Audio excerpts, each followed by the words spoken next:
Hey there YouTube! So, if you remember from some of my videos a while back, I reviewed the Transformer Nano Black style knockoff buildable figurine things.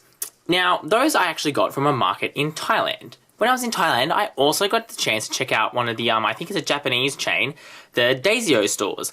And that's a store where everything there was 280 Bangkok dollars, or about $3 here. So, in front of me, I have the only one that I actually managed to get my hands on, but just one of the Daiso mini train collection trains. And I got the complete set. So all of these you buy separately, you pay $3 or 280 baht for everything in that store, and that includes each of these wagons. There's a whole massive range of these, and the store had heaps of them, but unfortunately, this is one of the few which I could actually find all three wagons from. Most of them had Wagon 1 and Wagon 2, but they were missing Wagon 3. So I was a little bit not wanting to grab them. I wanted to get, the classic Series 0 bullet train, but it was unavailable because they didn't have that back wagon, and I was just like, no, I really need the front one as well. Anyway, that aside, let's have a check out of the Series 500 Daiso $3 engine.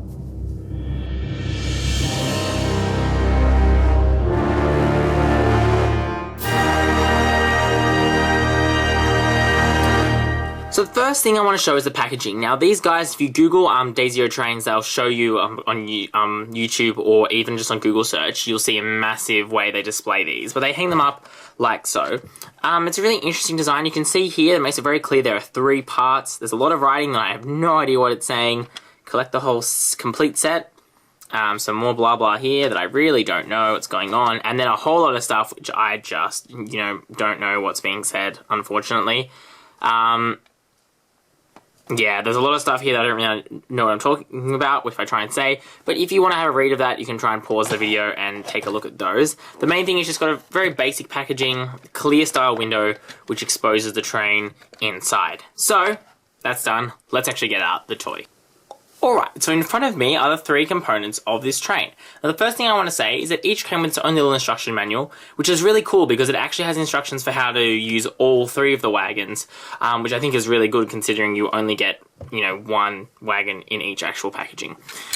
So looking at this, it's very lightweight is the first thing I want to say. If it wasn't for the nice paint apps, I'd say this was a knockoff, like that's what it feels like. It's got as you can see, very loose, kind of wobbly axles, very hollow on the inside, although there's actually a reason for that. But that aside, ignoring the fact that it's very, very light, actually looks really cool. You can see it's hollow on the inside, which actually has a purpose, which I'll show you in a minute.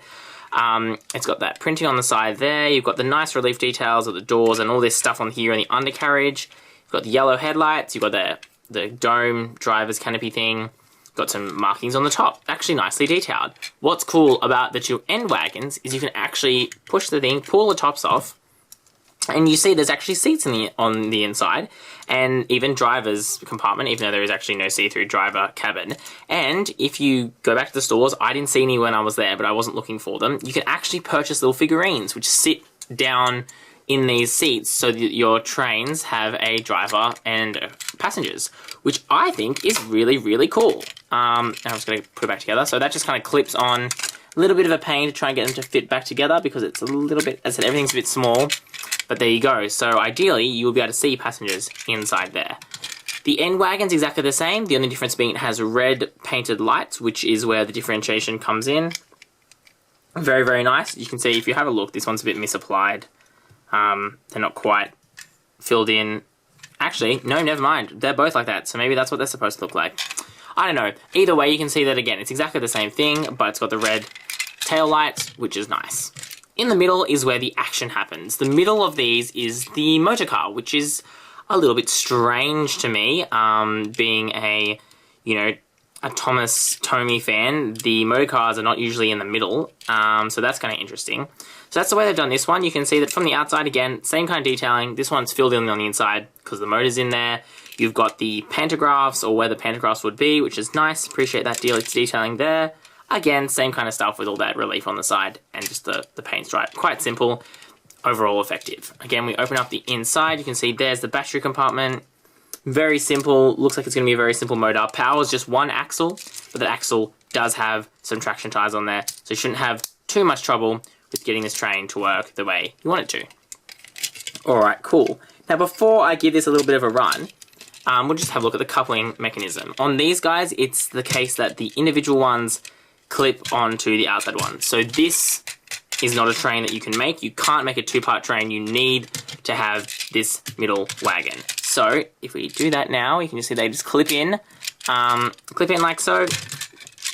Quite a strong connection, but I'm just not a massive fan of these clip-style connectors because they are prone to breaking, and the plastic on this particularly is not particularly like wide or anything, so I wouldn't have a lot of faith in how long this is actually going to last.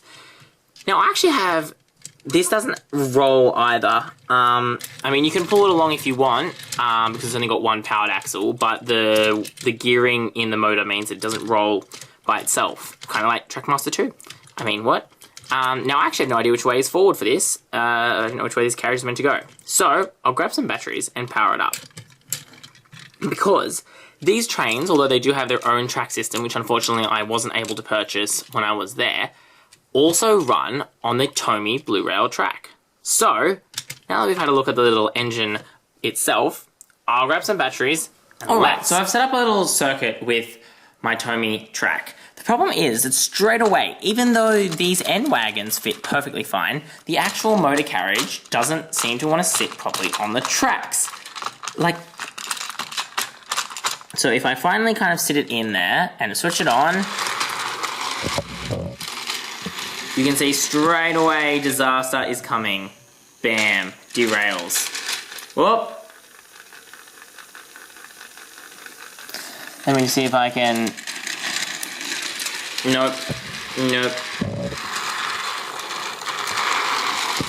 Disaster. So as you can see, this really struggles to run on the TOMY track. I'm actually surprised it hasn't derailed yet. The reason I thought it worked on this track is because I saw a YouTube video when doing research for this video that I'm making right now, and it showed these working on blue play rail track. So I don't know, maybe some movie magic happened. Now you're probably all going, well, what's the story? So right, if we uncouple the middle wagon and I grab a piece of the TOMY blue track, you can see here. The problem is that the normal wheels are fine. They are quite thin, quite narrow. If we look at the driving wheel, it's actually about twice as wide as your normal axle on the train. And that's so it can accommodate the traction tyre. Problem is that when we look at the track system, the normal wheels, if I just get the other end, fit very tight. They only just have enough room to move around on the inside rail of the TOMY blue track. This one is just too wide. The width of the driving wheel means that it just doesn't quite sit on the track properly, essentially making it impossible for it to run on the track. So there's your problem. This is never going to work on TOMY track properly because these wheels are just too wide to make it through the clearance. That aside, so ignoring the fact that it doesn't actually work with the blue track, YouTube, you lied to me. Let's just have a look at how it runs. So, using it in the no track version, which I'm sure plenty of kids do, and I used to do all the time. So it's actually relatively quick. It's just a very small motor, there's no gearing. The power from the AA battery goes straight to the wheels, so there's no slowing down. This is just as fast as it goes. As you can see, it's actually kind of running okay there as it slides around in the circle. It's actually quite a nice looking little train, I think. It's just a massive pity that it doesn't work on the blue tracks like advertised on Mr. YouTube. I'm going to find that channel and complain and tell them that he lied because he did. Yeah, so that's it going around. So there it is. There's the Series 500 Daiso train series reviewed. Let me know if you have any questions. Have you seen these trains? I know there is one Daiso store, as far as I know, in Sydney. I don't know if it stocks these specific bullet trains, but it did stock some other ones because Leo did them in a video quite a long time ago now. I'm going to Singapore in December for a week, so hopefully while I'm over there, I'll have the chance to go into another Daiso store and grab some track, or at least a couple more locomotives from this series, because I do think they're quite a cool little collectible series, like a pseudo TOMY Dakar style train. But you let me know what your thoughts on this one, because honestly, I think if I was in, you know, where these were readily available, I'd say they're a very awesome collectible train. You could have a lot of fun because I think they're a very cheap, very affordable version of the Trackmaster 1 system, or shouldn't even say really the TOMY Blue Rail system, which I always thought was awesome and always wanted to get more of, but just couldn't because I was only a really young kid. So, let me know your thoughts. Do all those cool things to do on YouTube, like, subscribe, and comment, blah, blah, blah. Hope you enjoyed this a little bit weird and a little bit crazy review, and as always, that's all I've got time for. This is XtremeTrainz.